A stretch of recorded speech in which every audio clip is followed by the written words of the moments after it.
So this first animal that I have for you is native to Africa. So it's mainly going to be found in the countries of Kenya and Tanzania. So his name is Flapjack, and he is a pancake tortoise. Look at him. So the pancake tortoise, you can all probably kind of guess how they get that name. So they get the name the pancake tortoise because their shell is incredibly flat.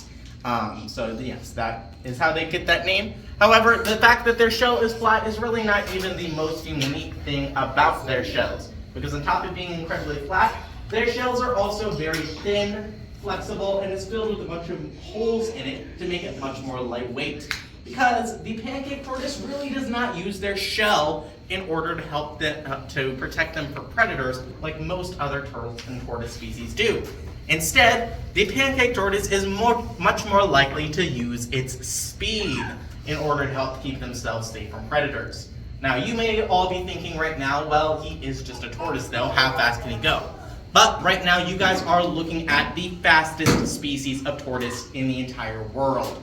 Not like it's saying that much, most species aren't that fast. But, this species can run at speeds of up to 5 miles per hour when they are trying to escape from predators. So essentially what they will do is out in the wild, they will make their homes in piles of rocks. And since they have that unique flattened shell, they can make their homes in very tight spaces that not many other animals could fit in. So they can live there. But they will need to come out of those piles of rocks every once in a while for things like food, water, find other pancake tortoises and heat and things like that. So, they'll need to come out for those things. And when they do, that is when they can run into predators. So predators that they have are things like mongooses, things like wild dogs, even humans potentially could be a predator of the pancake tortoise. And when they do come across a predator, they will run at that speed of up to 5 miles per hour back into their home in those piles of rocks. And essentially what they will do is they will just wedge their shell into those piles of rocks. So even if an animal were to be able to try and reach in and grab them, they would not be able to pull them out because they wedge themselves in there so good.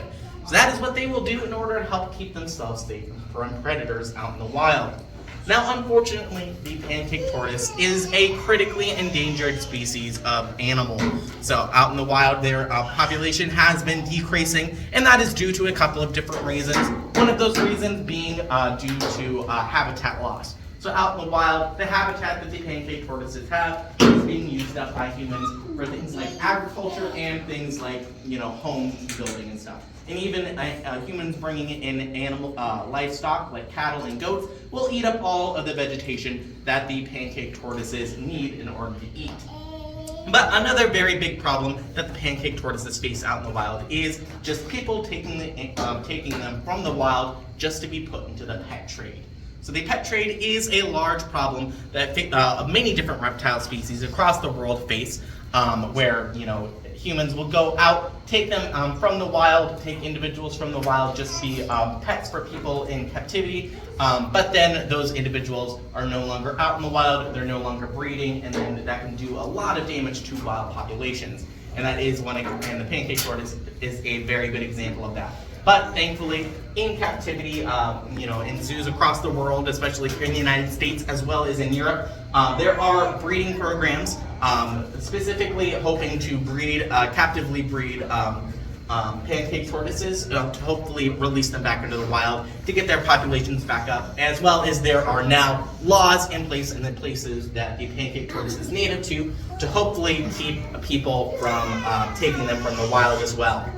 So hopefully their populations will go back up and they will not go extinct then. All right then, so do we have any questions about Flapjack then?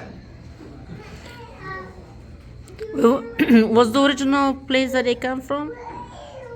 So The original place, like the original place, so they are native to mainly Eastern Africa, so Kenya and Tanzania, and they really don't live in the water. They pretty much only live on land. They live in really dry areas, so they don't have a ton of water to live around. But no, he spends all of his life on land. He doesn't really swim at all. how long do they live? How long do they live? So I believe out in the wild, their lifespan can easily be at least as long as 30, 40 years old.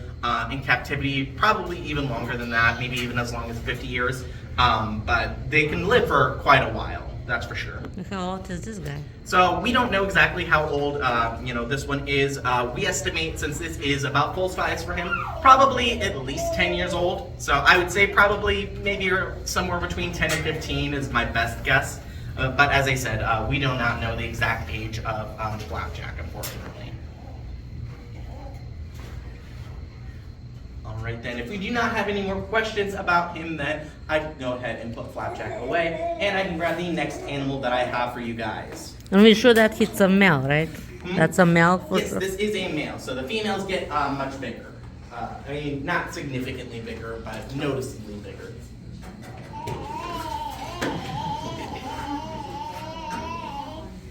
All right, now before I bring out this next animal that I have for you, I do just want to give everyone here a quick little heads up. So this next animal that I have for you does have a few less legs than Flapjack did. So if there is anyone in here that is not a fan of reptiles that don't have any legs, this is your chance. You can move farther back in the bleachers if that's not something you're a fan of. So yes, it is a snake. All right then, if we're all good, I can go ahead and bring him out then. So this next animal that I have for you is native to the eastern part of the United States. So his name is Cheese, and he is an eastern rat snake. Where does the name come from? So his specific name, or Yeah. So his Rat name snake. is Cheese. I think we just named him that because of that yellow color. But the eastern rat snake, they get their name because they are found mainly in the eastern part of the United States. And then one of their favorite foods to eat is rats. So that's so yes. So as I said, this species is native to the eastern part of the United States, which does mean yes, you can find eastern rat snakes around here. So eastern rat snakes are native here in eastern Pennsylvania. However, if you were to find an eastern rat snake around here, they are not going to be looking like Cheese, because Cheese is actually a special subspecies of the eastern rat snake, found really only in southern Florida, called the yellow rat snake. As you can probably tell how they got that name. So he is a special one. The ones we have around here are going to be much darker in color. They're going to be either a black or a very dark gray. However, they are pretty much the same in all other aspects of them. So, this species of snake is a relatively large one. Adults can range in sizes of 3.5 to even as long as 6 feet.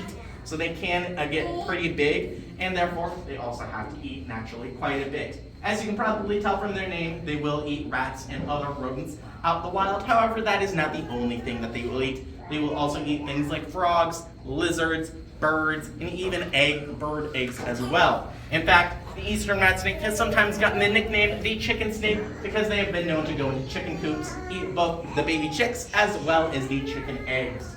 So yes, they can eat all sorts of different things. Now you guys might be noticing that Cheese here has been sticking his tongue out quite a bit. So much like snakes are able to smell with their tongue. So what they do is when they stick their tongue out, they wave it around. Right, and then once they catch all the scent particles in the air, bring that tongue back into their mouth. Where on the top of their mouth there is a little hole called a Jacobson's organ. So that Jacobson's organ allows him to be able to smell the air. So since he's been sticking his tongue out so much, you can probably tell if there's, let's say, someone in this room that has a dog at home, or a cat, or maybe some kind of rodent, or bird, or anything like that. Because he can use that sense of smell to be able to tell if there's food around, but also be able to tell if there are predators around too. Now, here at the aquarium, even though out in the wild, he would maybe be eating all sorts of different things, here at the aquarium, all Cheese gets to eat are just rats. And in fact, he just gets to eat a single rat just once a week. So he does not get to eat all that often. And the thing is, he does not need to eat all that often. And the main reason he doesn't is because he is cold-blooded. So animals that are cold-blooded do not make their own body heat. They'll use the heat of the environment around them to warm themselves up and cool themselves down. So we as humans, we are warm-blooded animals, which means that no matter where we go, inside our bodies, it's going to be around the same temperature at all times. Which actually takes a lot of energy to do, which is why we have to eat so much more and so much more often than snakes do. But since snakes don't need to make their own body heat, they don't have to eat quite as much. So many of our snakes, smaller snakes like Cheese here, will eat just once a week. Our larger boas and pythons at the aquarium will eat once every 2 weeks. And the largest snake that we have here at the aquarium, our reticulated python that you may have seen in our snake room. She is around 16.5 feet long, and she will just eat once every month or so. So yes, they do not need to eat quite as often as we do, and that is just completely normal for them. All right then, so do we have any questions about Cheese then? Right then, if we do not have any questions about him, I'll go ahead and put Cheese away, and I can grab the last animal that I have for you guys.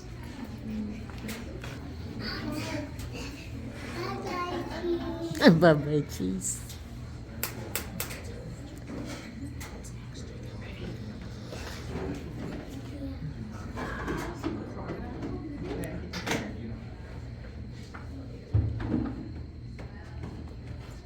All right. So this last animal that I have for you guys is a native to South America. So it's actually going to be mainly found around in the countries of Brazil and Argentina. So her name is Rosie, and she is an Argentine red tegu.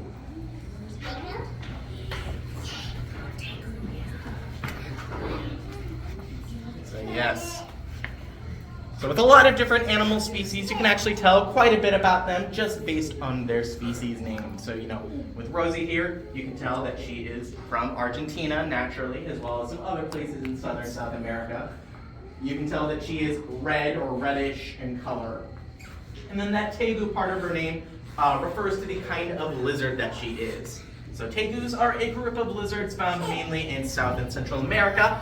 And there are quite a few different species of tegus. There are blue tegus, golden tegus, black and white tegus, and then Rosie's species, the red tegu.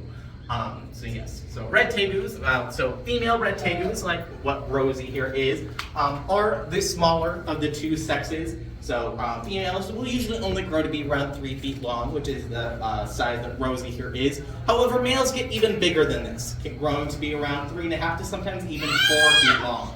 So they do get quite a bit bigger. However, there is another big difference that you can find between male and female tegus. And that is, you can find mainly only on the males, and those are that males will have really big fat cheeks on their face. And those cheeks essentially are used to help attract lady tegus like Rosie. Because if she sees a male with these big fat cheeks on their face, she knows that that male is really good at finding food. She knows that that male is really good at eating food too. So that means that, she has offspring with that male, that her offspring will have a better chance at being good at finding food, just like their father is. So yes, so out in the wild, the red tegu is an omnivorous species. So they will eat both plants as well as animals. So they will eat things like greens, fruits, and vegetables, but they will also eat things like fish and lizards, snakes. They'll eat rodents, birds, and eggs even, so all sorts of different things out in the wild. Now, here at the aquarium, we do give Rosie a diet that is made up of both plants and animals, just as she would have out in the wild. However, she is a bit of a picky eater, and she really doesn't like to eat her fruits and vegetables all that much. So what we have to do here at the aquarium to make sure she does get those in her diet, as they are very, very important for her, is we'll actually chop up her fruits and vegetables into little pieces, we'll mix them up with some ground turkey, and we'll make her little meatballs to eat.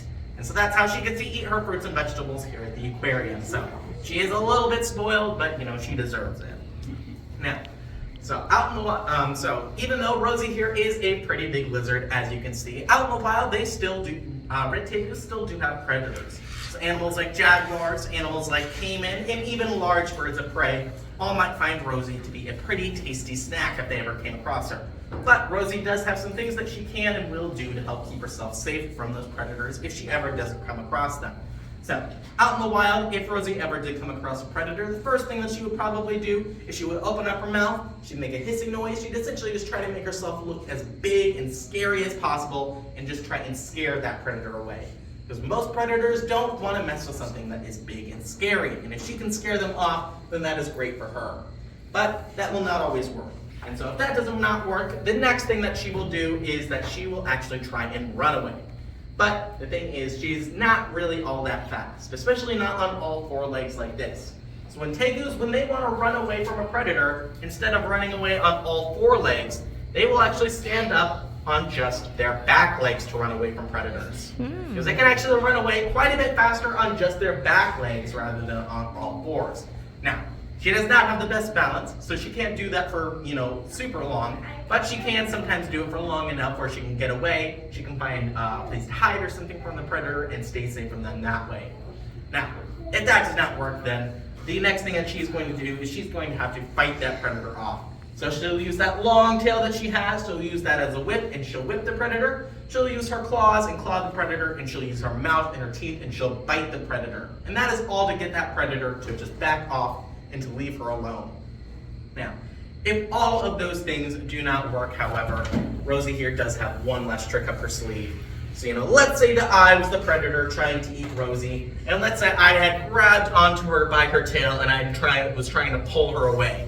If she were to do nothing at that point, she would be eaten. But the last thing that she can do is she can actually lose parts of her tail in order to escape from predators. So essentially what Rosie's tail is made up of is a bunch of individual muscles. And they all kind of link together like this. And when that tail feels enough pressure and enough force on itself, those muscles can very easily let go of each other. She can drop part of her tail, she can get away, and then that predator is just holding the end of her tail. Now, and a really cool thing about that part of her tail that she loses is that it can actually still wiggle for a couple of minutes, even after it's not disconnected from the rest of her, just to give that predator a bit of a distraction. Now, she is able to grow those parts of her tail that she loses back. However, when she does grow that part of her tail back, she will never be able to lose that part that she had previously lost ever again. So, if she had lost her tail, let's say from here on down, once that part of her tail grows back, she can never lose it from there down ever again. She'll be able to lose it from farther up, but never from farther down, because instead of growing back as things like those muscles that I was talking about that can very easily disconnect, they'll grow back as things like cartilage and bone, things that do not easily disconnect. Which is the reason why, she really only wants to lose her tail in a very last resort situation, because she can really only do it so many times in her life.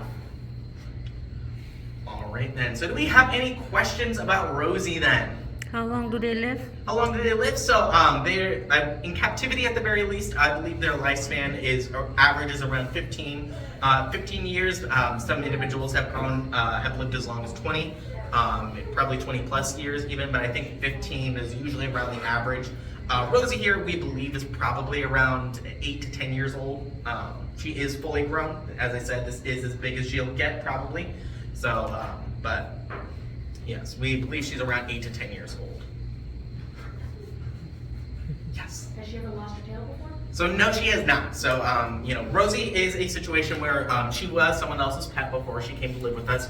However, we do not believe she has ever lost her tail. Generally, if a lizard, and especially a tegu, if they were to lose parts of their tail and have it regrow, it will oftentimes look a bit different. It'll look a bit off even. So, and her tail looks pretty all natural. So we do believe this is all of her original tail.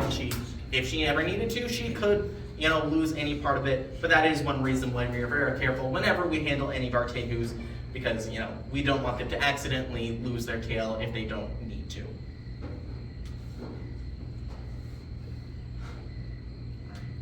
Alrighty then, if we do not have any other questions right now then, we can go ahead and move on to the touching portion. If you guys do think of any more questions, feel free to ask me them either during the touching portion or after the show, but we'll go ahead and move on. So before you guys do start coming up, I do have a couple of rules when we touch Rosie. When we touch her, we're just going to be using 2 fingers. We're just going to be touching her on her back. We're not going to be touching her head, legs, or tail, please. Just 2 fingers on her back. And then whenever you are done touching Rosie, we do have hand sanitizer up here on the table, as well as a hand washing station right outside the door. And we would just like to ask you to please use that whenever you are finished touching her. So with that, if you want to go ahead and start coming up, you can.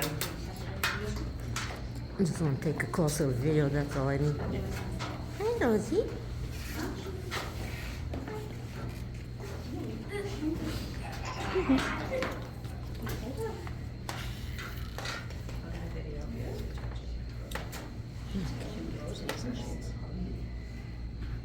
Thank you.